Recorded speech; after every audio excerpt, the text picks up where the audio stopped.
Morning, everyone. I hope you guys are having a fabulous day. Today, we're gonna be going over the GHD hip extension. There are three components. We're gonna start with the first one, the GHD hip extension. So the GHD is Glute Ham Developer. That's what it stands for. For today, we're gonna be going over, like I said, just the hip extension. Setup position, you're gonna have this set up in terms of the foot pad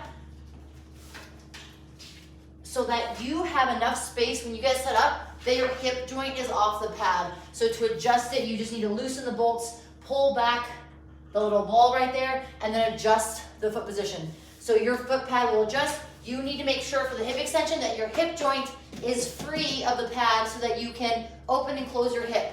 We'll start with our feet. Feet are between the feet pads. You're going to flex your toes. You are all the way forward, so you're not pushing against the hard metal pad. You're actually pushing against the foam pad. You're gonna put your hands on the handles. You're gonna extend yourself all the way out.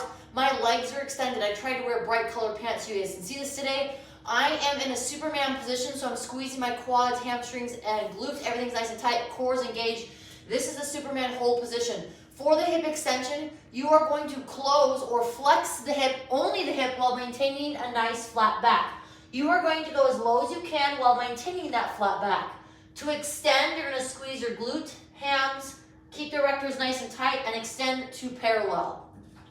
Now, I'll take off the sweater so you guys can see, also with different colors against the wall. But if you think of a hip extension, we have a lot of extension in our movements, right? If I'm coming up out of a back squat, I'm extending my hip. If I go into a back squat, I'm flexing the hip. So hip extension or flexion is in all foundational movements that you may see. This is just changing the position and changing the loading so that we can work on extension and flexion. Think of a good morning. I keep my back nice and tight.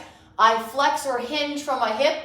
Back is nice and flat. I go as low as I can while maintaining that flat spine. Then I squeeze my butt, and hamstrings to extend the hip. So now I'm just changing where I'm at in terms of the floor and gravity, in terms of where and what my body's having to maintain. So from here, I like to have my hands across my torso or hands on my thigh. Again, notice that my back is straight, right? My back is straight, it's flat.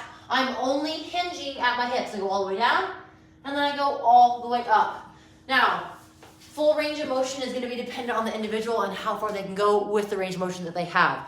Again, if you don't have a GHD or you don't have a piece of equipment like this that you can implement, you can start standing up just with your body weight, hinging from the hips, getting low as you can. Feel that extension, right, in the hamstrings, so you feel the lengthening of the hamstrings. Then you squeeze your hips to come up. You can also do banded good mornings as a substitute for GHDs if you don't have a hip extension, if you don't have a GHD. So I would step on the band would essentially go around the base of the neck, hands would be by the traps, or there's chest. I'm gonna hinge my hips, go as low as I can, and then extend. Those banded good mornings will give you a little bit of tension, so as you do those hip extensions, you're able to feel that in the back of the legs and hamstring. If you're looking to build the posterior chain, this will definitely help. So say I'm gonna start off, I would recommend starting off with maybe 8 to 10 reps for someone that's never done it. If you don't feel comfortable even doing hip extensions, you can just practice holding a 10-second Superman hold. So get all the way extended, toes, right, ankles flex, toes are towards your body. I hold here, squeeze, hold for 10 to 15 seconds, then I can relax, do 2 to 3 sets.